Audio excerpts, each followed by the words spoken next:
शाम 5 बजे की हर बड़ी खबर देख रहा है इंडिया मेरे साथ। नमस्कार, गुड इवनिंग आप सभी के साथ। मैं हूं मलिका मल्होत्रा। महायुद्ध से एनडीटीवी इंडिया की ये लगातार कवरेज जारी है। जंग के 35 दिन पूरे हो गए हैं, लेकिन बारूद दहक रहा है। मिसाइलें लॉन्च हो रही हैं, ड्रोन से हमले हो रहे हैं, जिंदगियां तबाह हो रही हैं। लेकिन इन सब के बीच आज जंग के मैदान से बहुत बड़ी खबर आई है। ईरान युद्ध के बीच ईरान से 11,000 किलोमीटर दूर अमेरिकी सेना के बीच हड़कंप मचा हुआ है। ट्रंप ने अपना सेनापति ही बदल दिया। इसके मायने आपको विस्तार से समझाएंगे, लेकिन जो कुछ हुआ है वो ईरान से युद्ध में अमेरिका के लिए अच्छा तो बिल्कुल नहीं माना जा रहा है। दूसरी तरफ ईरान पर अमेरिका के ताजा हमलों के बाद ईरान बहुत भड़क गया है और उसने अमेरिका के साथ खाड़ी वाले साथियों को बहुत बड़ी चेतावनी दे डाली है। ऐसी चेतावनी जिसके बाद खाड़ी में दहशत का माहौल है। तीसरी खबर में हम आपको ईरान की अमेरिका को सबसे बड़ी चुनौती के बारे में बताएंगे, वो चुनौती जिसमें ईरान ने बूचड़खाने जैसे शब्द का भी इस्तेमाल किया है। और चौथी खबर पाकिस्तान से है। युद्ध ईरान में हो रहा है, लेकिन फ्यूल बम से पाकिस्तान बेदम है, बेहाल है। वहां का पूरा हाल आपको दिखाएंगे कि कैसे फ्यूल बम से पाकिस्तान चिल्ला रहा है। लेकिन पहले युद्ध पर आई इस वक्त की बड़ी खबर का रुख करते हैं। बड़ी खबर आपको बता दें, ईरानी मीडिया के हवाले से ये बड़ी खबर मिल रही है।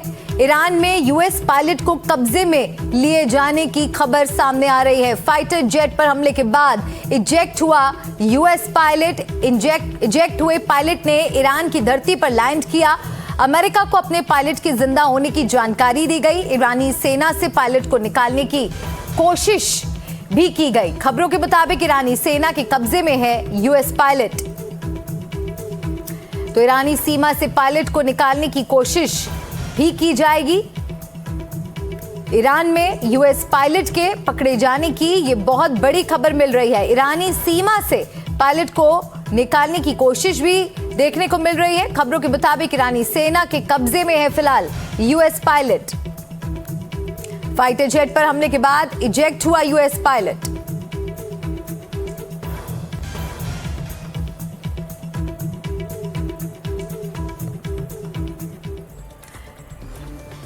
जैसा कि हमने आपको बताया कि यूएस, इजराइल और ईरान के बीच चल रहे इस युद्ध का आज 35वां दिन है और इस युद्ध के थमने के कोई आसार भी नजर नहीं आ रहे हैं।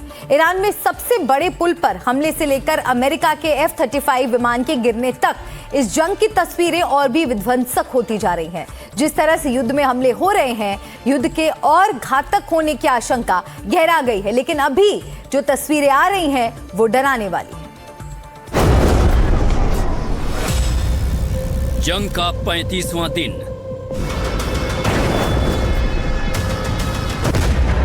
ईरान का पुल तबाह।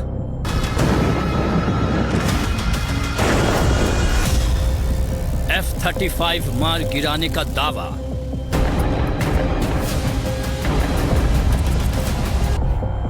धमकियों का सिलसिला, ताबड़तोड़ हमले। तस्वीर नंबर 1। ईरान के खिलाफ अमेरिका की कार्रवाई अब नागरिक ढांचों पर भी होने लगी है। ये तस्वीरें हैं ईरान के सबसे ऊंचे पुल की, जिसे अमेरिका ने नष्ट कर दिया है। ये पुल 136 मीटर ऊंचा था। $400 मिलियन की लागत से बना B1 सस्पेंशन ब्रिज था, जो तेहरान और करज के बीच मौजूद था। आप तस्वीरों में देख सकते हैं कि कैसे पहले एक धमाका होता है और फिर इस पुल का बड़ा हिस्सा नीचे गिर जाता है। तस्वीर नंबर 2। इस हमले से जुड़ी एक और तस्वीर देखिए। करज में हुआ ये हमला कितना खतरनाक होगा, इसका अंदाजा आप इस धुएं के उठे गुबार से लगा सकते हैं। आसपास मौजूद इमारतें और ये आसमान में उठता धुआं। पुल पर हुए इस ब्लास्ट की एक और तस्वीर देखिए। हमले के बाद लगी भयानक आग। इस हमले में 8 नागरिकों की मौत हो गई है और 95 लोग घायल हो गए। अमेरिका के इस हमले के बाद एक एक करके कई धमाके हुए। तस्वीर नंबर 3। ईरान ने अमेरिका के दूसरे F-35 फाइटर जेट को मार गिराया है। IRGC ने वीडियो और तस्वीरें जारी कर इस बात का सबूत पेश किया और ये भी कहा कि अमेरिका झूठ बोलता है और उसके जहाजों को कोई नुकसान नहीं हुआ है। ये लड़ाकू विमान पूरी तरह से नष्ट हो गया। विमान के टुकड़े टुकड़े हो जाने के कारण पायलट के बारे में कोई जानकारी नहीं है। तस्वीर नंबर 4। अमेरिका ने इराक के अनबार में पॉपुलर मोबिलाइजेशन फोर्सेस के एक ठिकाने पर ये हवाई हमला किया है। एयर स्ट्राइक के बाद यहाँ जोरदार धमाका हुआ। बताया जा रहा है कि यह हमला सुरक्षा कारणों से किया गया। तस्वीर नंबर 5। अमेरिका और इजराइल के हमले के बाद ईरान ने भी करारा जवाब दिया। ईरानी सेना ने तेल अवीव पर ताबड़तोड़ मिसाइल हमले किए। ईरानी मिसाइल ने रिहायशी इलाकों की इमारत को निशाना बनाया और भयंकर तबाही मचा दी। तस्वीर नंबर 6। ये तस्वीरें इजराइल के पेटाह टिकवा की हैं, जो तेल अवीव से करीब 10 किलोमीटर पूर्व में है। यहाँ ईरान ने जबरदस्त हमला किया है। ये सीसीटीवी फुटेज देखिए, जिसमें ईरानी मिसाइल गिरने के बाद किस तरह आग और धुएं का गुबार उठता दिखा। तस्वीर नंबर 7। ईरान ने मिसाइल की 91वीं लहर दाग दी है। ऑपरेशन ट्रू प्रॉमिस 4 के तहत इजरायली और अमेरिकी सैन्य ठिकानों को निशाना बनाया। इजराइल का एयर डिफेंस सिस्टम ईरान की मिसाइलों को इंटरसेप्ट करने में नाकाम रहा। तस्वीर नंबर 8। ईरान के बदले की आग में पूरा मिडिल ईस्ट धधक रहा है। अमेरिका और इजराइल जैसे ईरान पर हमला कर रहे हैं, उसका करारा जवाब ईरान तुरंत दे रहा है। इराक के इरबिल में ईरानी हमले के बाद एक ऑयल रिफाइनरी में भीषण आग लग गई, जहां दूर दूर तक आग की लपटें देखी गईं। तस्वीर नंबर 9। ये तस्वीरें लेबनान की हैं। हिजबुल्लाह के 3000 से ज्यादा ठिकानों पर हमले किए गए। आईडीएफ ने यहां ताबड़तोड़ हमले किए हैं। लगातार हिजबुल्लाह को निशाना बनाया जा रहा है और बड़े पैमाने पर वहां तबाही देखने को मिल रही है। तस्वीर नंबर 10। इजराइल पर ईरान ताबड़तोड़ अटैक कर रहा है और इसी बीच एक रॉकेट फिलिस्तीन के इलाके में जा गिरा। इस हमले की चपेट में वेस्ट बैंक से सटे इलाके की एक गौशाला आ गई। युद्ध के 35वें दिन भी हमलों की तीव्रता कम नहीं हो रही है, बल्कि युद्ध और भी विध्वंसक होता जा रहा है। Bureau report, NDTV India.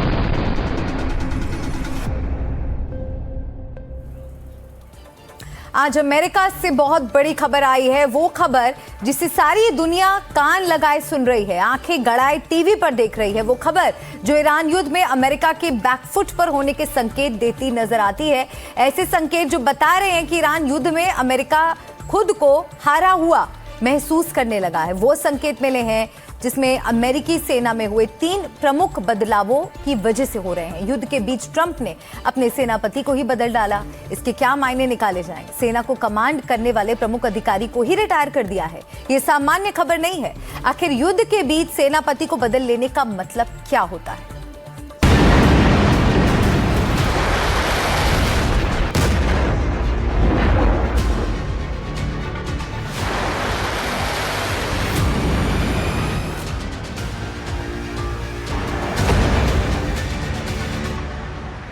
सवा महीना हो गया, लेकिन अमेरिका के सामने ईरान अभी भी तनकर खड़ा है। न सिर्फ तनकर खड़ा है, बल्कि भयंकर भीषण पलटवार भी कर रहा है। अमेरिका को नुकसान पहुंचा रहा है। उसके बड़े बड़े fighter jet missile tracking system को मारने का दावा कर रहा है। शक्तिशाली अमेरिकन युद्धपोत अब्राहम लिंकन पर हमले का दावा कर रहा है। बाकायदा तस्वीरें जारी कर सबूत देने की कोशिश कर रहा है। बताने की कोशिश कर रहा है कि ईरान से युद्ध में अमेरिका के बड़े से बड़े हथियार भी बेकार हो रहे हैं। अमेरिकी उपकरणों के नष्ट होने के साथ साथ अमेरिका की साख भी खत्म होती जा रही है। पहले वे अपने जहाजों और विमानों के नाम पर पूरी दुनिया को लूटते थे, लेकिन अब वे हमारे सामने बेबस हो चुके हैं। हमने $700 मिलियन की कीमत वाले एवैक्स को मात्र $30,000 के ड्रोन से नष्ट कर दिया।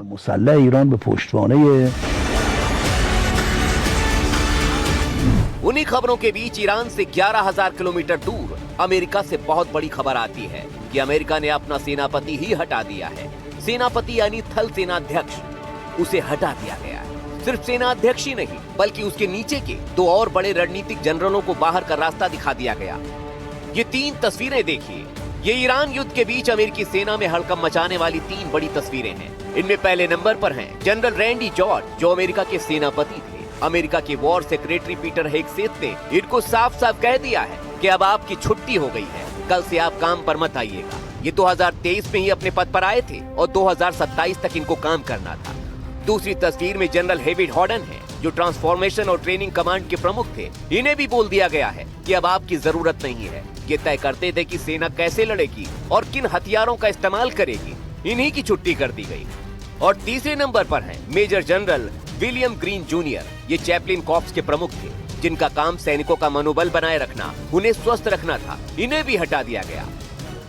अमेरिका के डिफेंस सेक्रेटरी पीट हेगसेथ ने अमेरिका के chief of army staff general Randy George को रिजाइन करने के लिए कहा है।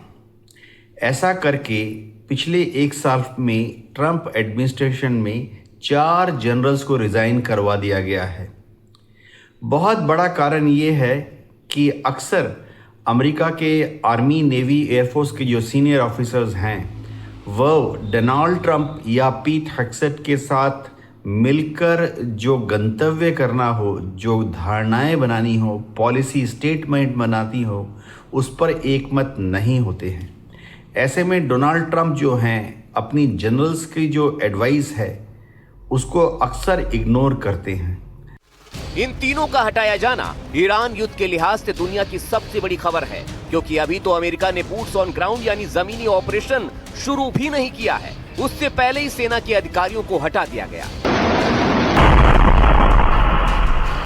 तो क्या अमेरिकी सेना का ईरान में मनोबल टूट रहा है? आखिर जिस समय युद्ध अपने सबसे अहम मोड़ पर है, ट्रंप ने अपने सेनापति को क्यों हटा दिया? अमेरिकी सेना में आखिर इस समय सत्ता परिवर्तन क्यों किया गया?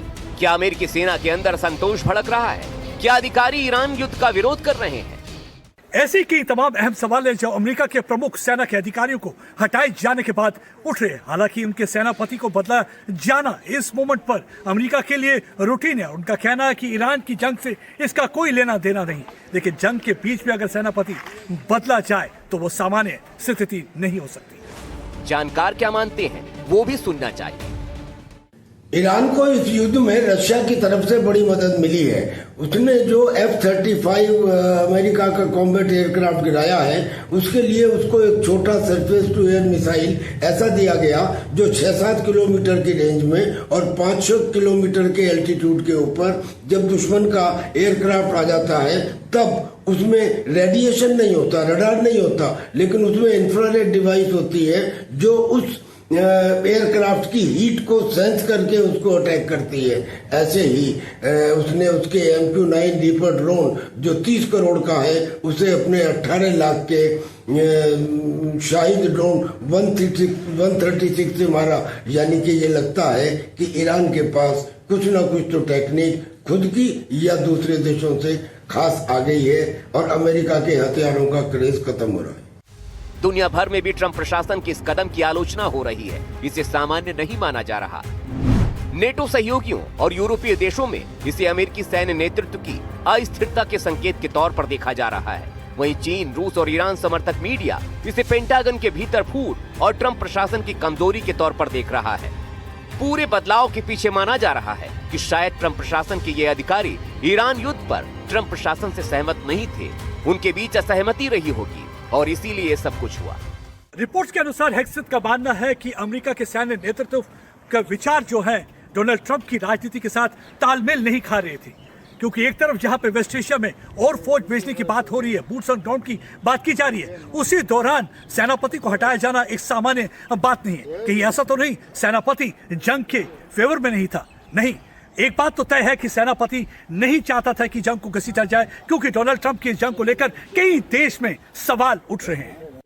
ऐसे में सवाल तो उठेंगे, क्योंकि जिस तरह से ट्रंप अलग अलग बयान दे रहे हैं, जंग के दिनों का टाइम बार बार बदल रहे हैं, डेडलाइन बदल रहे हैं। 1 महीने से ज्यादा वक्त बीत चुका है, लेकिन अभी भी जंग जारी है और कब तक जारी रहेगी इसका असल खाका कोई तैयार नहीं कर पाया है। अमेरिका के अंदर से ही रिपोर्ट आई है कि युद्ध 100 दिनों तक या सितंबर तक खिंच सकता है। ऐसे में इन्हीं खबरों से परेशान होकर तो ट्रंप उन अधिकारियों की तैनाती नहीं करना चाहते जो आंख मूंद कर उनके ऑर्डर को फॉलो करें और युद्ध को उनके मुताबिक अंजाम तक पहुंचा सकें। Bureau report, NDTV India.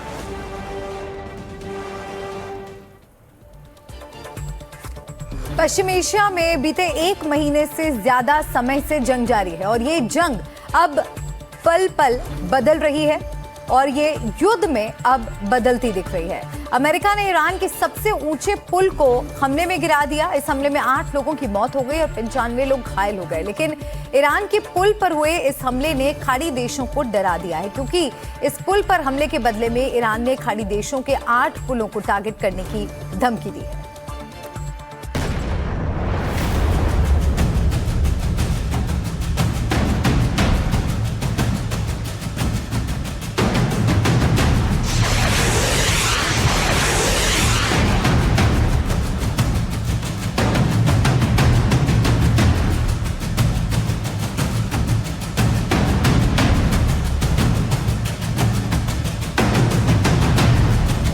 America ने उड़ाया ईरान का पुल।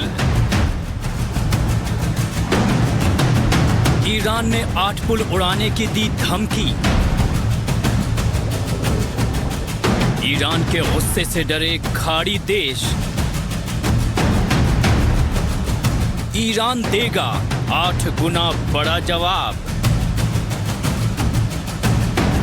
पानी के बाद अब पुल युद्ध। अमेरिका ने जब ईरान के सबसे बड़े पुल पर हमला करके उसे गिरा दिया तो इस पुल के गिरने के साथ जैसे दोनों देशों के बीच संभावित शांति वार्ता का पुल भी तबाह हो गया। ईरान अपने इस ब्रिज पर हमले से आग बबूला हो गया है और उसके इस गुस्से से खाड़ी देश डरे हुए हैं, क्योंकि ईरान ने इस हमले के बदले में खाड़ी देशों के 8 पुलों को उड़ाने की धमकी दी है। पहले आपको ईरान के इस सबसे बड़े पुल B1 पर हमले की तस्वीरें दिखाते हैं। ये पुल 136 मीटर ऊंचा था।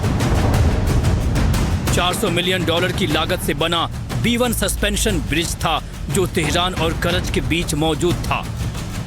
तस्वीरों में साफ दिख रहा है कि पहले एक धमाका होता है और फिर इस पुल का बड़ा हिस्सा नीचे गिर जाता है। पुल पर हुए इस ब्लास्ट की एक और तस्वीर देखिए। हमले के बाद लगी भयानक आग। इस हमले में 8 नागरिकों की मौत हो गई है और 95 लोग घायल हो गए हैं। अमेरिका के इस हमले के बाद एक एक करके कई धमाके हुए। ये पुल ईरान के लिए बहुत खास था। आपको इस पुल के बारे में बताते हैं।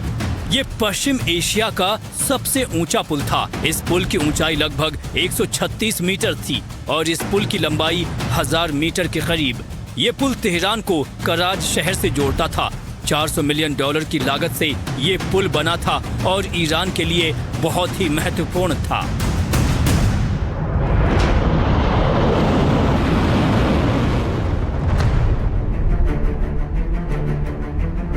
ट्रंप ने इस हमले की शेखी बघारी और ईरान को जल्द से डील करने की धमकी दी तो ईरान आग बबूला हो गया और ईरान ने खाड़ी देशों के 8 अहम पुलों को उड़ाने की धमकी दे दी है। ये 8 पुल कहाँ हैं और कौन कौन से हैं ये आपको बताते हैं। कुवैत शेख जाबिर अल अहमद अल सबा पुल दुनिया के सबसे लंबे समुद्री पुलों में से एक। पुल की लंबाई लगभग 48.5 किलोमीटर कुवैत सिटी को सूबिया से जोड़ता है। करीब 30,000 करोड़ रुपए की लागत से बना। संयुक्त अरब अमीरात शेख जायद पुल अब तक का सबसे जटिल पुल। 842 मीटर लंबा पुल अबू धाबी द्वीप को मेनलैंड से जोड़ता है।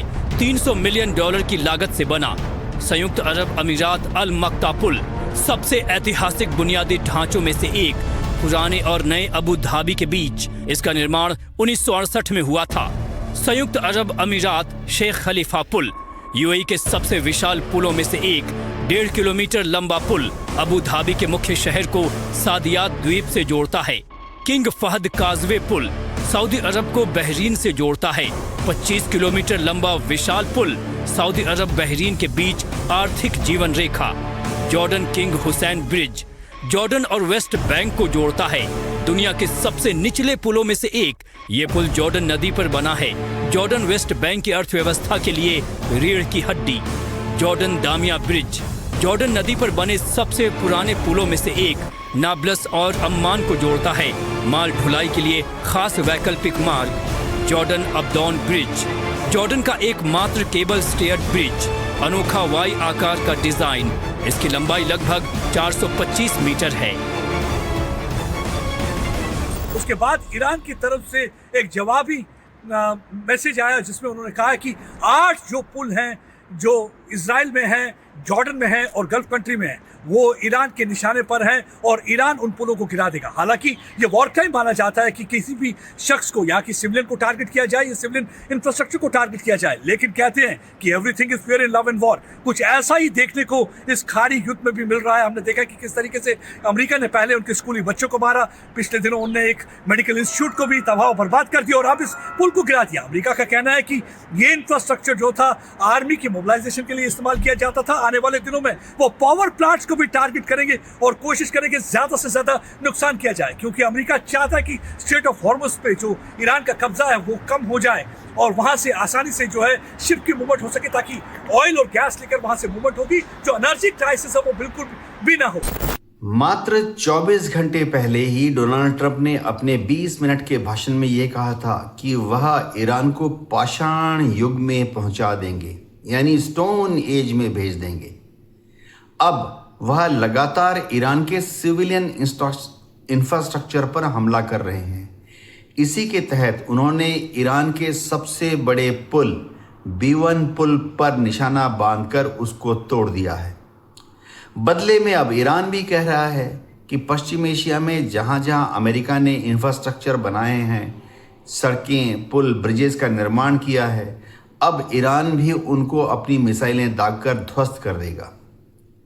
लग ये रहा है कि अमेरिका और इजराइल के जिद की वजह से यह युद्ध आगे बढ़ता जा रहा है और जवाबी कार्रवाई में ईरान अपनी जो बची खुची मिसाइलें हैं उनको भी पश्चिम एशिया के गल्फ कंट्रीज पर या इजराइल के ऊपर लगातार दाग रहा है। इससे यह उम्मीद करना कि अगले 3-4 हफ्ते में यह युद्ध खत्म हो जाएगा, अब एक दूर की कौड़ी लगने लगी है। अमेरिका ने ईरान के करज में ये जो हमला किया, इसमें 8 लोगों की मौत हो गई और 95 लोग घायल हो गए। पुल के बीच में 2 बार हमला किया गया। वीडियो में हमले के बाद पुल का बड़ा हिस्सा ढहते हुए देखा गया। अमेरिकी राष्ट्रपति डोनाल्ड ट्रंप ने चेतावनी दी कि अगर ईरान 5 हफ्ते के युद्ध को समाप्त करने के लिए मेज पर नहीं आया तो और भी ज्यादा विनाश होगा। Bureau report, NDTV India.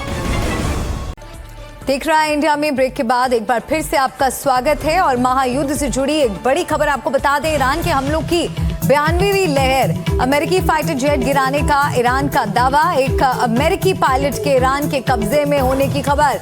Pilot को छुड़ाने के लिए यूएस का सर्च ऑपरेशन भी जारी। तो एक यूएस पायलट के कब्जे में होने की खबर सामने आ रही है और यूएस की तरफ से अपने पायलट को छुड़ाने के लिए सर्च ऑपरेशन भी चलाया जा रहा है। एक अमेरिकी पायलट के ईरान के कब्जे में होने की खबर है और ईरान के हमलों की 92वीं लहर शुरू हो चुकी है। अमेरिकी फाइटर जेट गिराने का ईरान की तरफ से दावा किया गया है। और मेरे सहयोगी तेल अवीव से प्रदीप दत्ता हमारे साथ जुड़ गए हैं। प्रदीप, आप तेल अवीव में इस वक्त मौजूद हैं।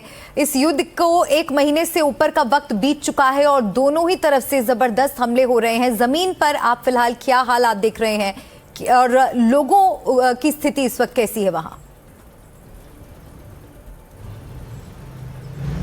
देखिए, इस समय अगर हम कहें तो स्थिति काफी संगीन बनी हुई है, क्योंकि एक तरफ वॉर ऑफ वर्ड्स हमें देखा जा रहा है कि ईरान और यूनाइटेड स्टेट्स ऑफ अमेरिका के दरमियान, और दूसरी तरफ हम देख रहे हैं कि किस तरीके से वार और पलटवार किया जा रहा है। कल देखा कि हमने जब अमेरिका और इजराइल की फौज ने ईरान में एक टॉलेस्ट ब्रिज को गिरा दिया और उसके चंद घंटों के बाद 6 के करीब मिसाइल लॉन्च किए गए। एक मिसाइल जो टेल अवीव के पास एक फैक्ट्री के कंपाउंड में गिरा और थोड़ी देर पहले हम वहां से ही रिपोर्ट कर रहे थे, उस फैक्ट्री को पूरी तरह से तबाह बर्बाद कर दिया। और यहाँ की सिक्योरिटी एजेंसीज कहती हैं उनका टारगेट जो था वो रिहायशी घर थे, जो टॉल बिल्डिंग्स थे, लग्जरी हाउसेस पास में थे, लेकिन वो टारगेट कहीं थोड़ा सा चूक गया है, उसकी वजह से ही आके फैक्ट्री कंपाउंड में गिरा। नहीं तो हो सकता है कि कैजुअलिटी बहुत ज्यादा हो सकती है, क्योंकि लगातार हमने देखा कि अमेरिका की तरफ से बयान दिया जा रहा है कि वो पूरी तरह से ईरान को खंडर में तब्दील कर देंगे और वो लगातार बम्बार्डमेंट करते रहेंगे, क्योंकि अमेरिका को एक बात समझ आ गई है, क्योंकि इस जंग की जीत की चाबी अगर है तो स्ट्रेट ऑफ हॉर्मुज में है। जिसके कब्जे में स्ट्रेट ऑफ हॉर्मुज होगा यानी कि वही जंग जीतेगा। यही एक वजह है कि स्ट्रेट ऑफ हॉर्मुज को कब्जा करने की पूरी कोशिश की जा रही है। उसके लिए अभी ट्रूप्स को भी मोबिलाइज किया जा रहा है। उसी को मद्देनजर रखते हुए हमने देखा है कि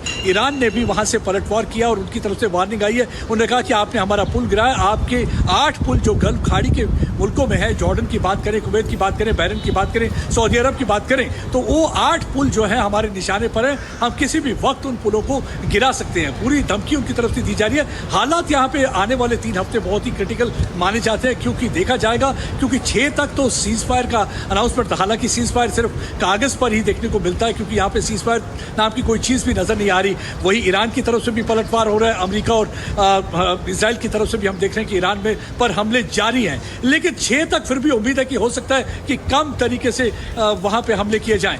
देखते हैं कि 6 के बाद हालात कैसे होते हैं, क्योंकि डोनाल्ड ट्रंप ने कह दिया कि हम सिर्फ पुल नहीं बल्कि आपके पावर प्लांट को भी गिराएंगे। और स्ट्रेट ऑफ हॉर्मुज के लिए उन्होंने बताया कि सबको मिलकर काम करना होगा, स्ट्रेट ऑफ हॉर्मुज पे कब्जा करना होगा और उसे ईरान के कब्जे से निकालना होगा। अब देखते हैं कि किस तरीके से हालात रहते हैं, क्योंकि अभी तक डायलॉग और डिप्लोमेसी कहीं भी जीतती हुई नजर नहीं आ रही है, क्योंकि जंग जो है हमेशा बुरी खबर लाती है। और यहाँ पर भी हमने देखा कि डेथ, डिस्ट्रक्शन और डेवस्टेशन के अलावा वेस्ट एशिया में कुछ भी नजर नहीं आ रहा। अब कहीं भी आप नजर घुमाएंगे, चाहे लेबनान में हमारी टीम है, आप देखेंगे ईरान में हमारी टीम है, यहाँ इजराइल में मैं रिपोर्ट कर रहा हूँ, हर जगह यहाँ पे जो मंजर है काफी अजीबो गरीब है, क्योंकि यहाँ पे एक टेंशन का माहौल है। यही वो जगह है जहाँ पे अक्सर लोग घूमा फिरा करते थे। आज सिर्फ आपको यहाँ पे चंद लोग नजर आएंगे, उस तरह से आपको लोग नजर नहीं आएंगे। खाली खलान एरिया नजर आता है कि ये मैं आपको जो तस्वीरें दिखा रहा हूँ यहाँ पे टेल अवीव की, नॉर्मली ये वो जगह है जहाँ पे हमेशा लोग बैठे हुए नजर आते हैं, झूमते, नाचते, गाते, क्योंकि साथ में मेडिटेरेनियन सी है वहाँ पे नजर आते हैं। यहाँ पे लेकिन आज आपको कम लोग नजर आएंगे, क्योंकि वजह यह है कि जंग की वजह से अक्सर सायरन बजा करते हैं, और सायरन का मतलब है अलर्ट, और अलर्ट का मतलब है कि आप अपने शेल्टर हाउस में चले जाइए, वहां पे जाके आप छुप जाइए तब तक जब तक कोई मिसाइल अटैक होता नहीं है। क्योंकि कोशिश ये रहती है ईरान की कि किसी तरीके से मिसाइल अटैक करके जो एयर स्पेस को पेनिट्रेट करके या हमला किया जाए। यही एक वजह है कि लगातार हर तरफ से हमले किए जा रहे हैं, ताकि जो एयर डिफेंस सिस्टम है वो फेल हो जाए, आयरन डोम कहीं फेल हो जाए और उसको पेनिट्रेट कर पाए, वो गैप ढूंढने की कोशिश करते हैं। यही वजह है कि उनके प्रॉक्सी एक तरफ नॉर्दर्न साइड में हिजबुल्लाह अटैक कर रहा है, सदर्न साइड में हमने देखा हूथी अटैक कर रहे हैं, और जो सेंट्रल इजराइल की बात करें या टेल अवीव की बात करें तो ईरान खुद अटैक कर रहा है। इस वॉर को लेकर कई फ्रंट्स खड़े हो गए हैं। और प्रदीप, आप बहुत महत्वपूर्ण तस्वीर यहाँ पर दर्शकों को दिखा रहे हैं। तेल अवीव के एक ऐसी जगह पर प्रदीप मौजूद हैं जहाँ पर अमूमन आप देखेंगे तो लोगों की भीड़ रहती है, लेकिन आज ये जगह खाली नजर आ रही है। कुछ चुनिंदा लोग यहाँ पर मौजूद हैं। बहुत शुक्रिया प्रदीप आपका इस पूरी जानकारी के लिए। नजर बनाए रखिएगा, आगे भी हम आपका रुख करते रहेंगे और अपडेट्स के लिए। तो जाहिर है जंग के बीच एनडीटीवी लगातार ग्राउंड पर मौजूद है और हर पल की खबर आप तक हम पहुंचा रहे हैं। इजराइल के पेटाह तिक्वा पर हुए जोरदार हमले के बाद आसपास भारी नुकसान हुआ। एनडीटीवी के रिपोर्टर प्रदीप दत्ता ने वहां से रिपोर्ट भेजी है, दिखाते हैं आपको। यहाँ पे देखिए, ये यहाँ पे मिसाइल गिरी और मैं अब आपको दिखाता हूँ। यहाँ पे देखिए, ये यहाँ पे ये तस्वीरें इजराइल के पेटाह तिक्वा की हैं, जो तेल अवीव से करीब 10 किलोमीटर पूर्व में है। यहाँ ईरान ने जबरदस्त हमला किया है। ये सीसीटीवी फुटेज देखिए, जिसमें ईरानी मिसाइल गिरने के बाद किस तरह आग और धुएं का गुबार उठता दिखा।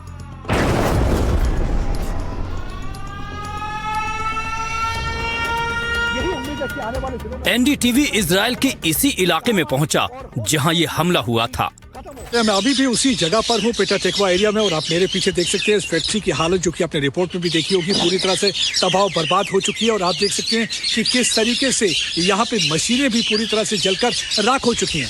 देखिए, आसान बहुत लगता है जब आप टेलीविजन पर वॉर देखते हैं, लेकिन अगर आप ग्राउंड जीरो पर आएंगे तो एक अंदाजा हो जाता है कि जो जंग होती है कभी भी अच्छी खबर नहीं लाती, बल्कि एक डेथ और डिस्ट्रक्शन लाती है। और वही कुछ देखने को इस इलाके में भी मिल रहा है, चाहे इजराइल की बात करें या चाहे ईरान की बात करें, जहां एक और वहां पे उन्होंने पुल गिरा दिया। उसके बाद से हमने देखा कि ईरान की तरफ से जवाबी हमला हुआ है, और हालांकि ईरान ने कह दिया कि 10 और पुल हैं, जिनको 8 और पुल हैं जिनको गिराने की कोशिश करेंगे कुछ खाड़ी मुल्कों में, जिसका इस्तेमाल अमेरिका की फोर्सेस कर रही है। मैं एक बार फिर से अपने दर्शकों को दिखाता हूं। आप देखिए इस फैक्ट्री की हालत, आप देख सकते हैं कि इस फैक्ट्री की क्या हालत हुई है, किस तरीके से इस फैक्ट्री को खंडर में पूरी तरह से तब्दील कर दिया गया। आप देख सकते हैं कि इसकी छत के पूरी तरह से परखच्चे उड़ चुके हैं। और साथ ही में अगर देखिए, अगर ये मिसाइल यहां ना गिरती, थोड़ी दूर जाके गिरती, आप मेरे पीछे देख सकते हैं कि हाई राइज बिल्डिंग बिल्डिंग आपको नजर आएंगी। अगर ये बिल्डिंग्स के उधर जाके मिसाइल गिरती तो आप सोच सकते हैं कि कितना नुकसान हो सकता था।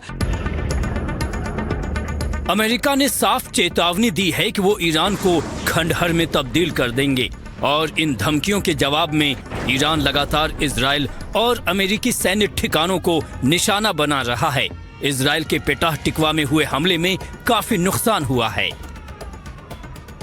यहाँ पे देखिए, ये यहाँ पे मिसाइल गिरी थी। अब ये जेसीबी मशीन द्वारा इस गड्ढे को हालांकि भरा गया है, ये गड्ढा भर दिया गया है, लेकिन आप देख सकते हैं हालत। अब मैं और आपको दिखाता हूँ कि किस तरीके का नुकसान यहाँ पे किया गया है। आप पेड़ों की हालत देख सकते हैं। ये मिसाइल जब कहीं गिरता है तो पेड़ों की हालत आप देख सकते हैं किस तरीके से पेड़ भी टूट कर गिर चुके हैं। और ये देखते हैं कितना बड़ा गड्ढा यहाँ पे हुआ है।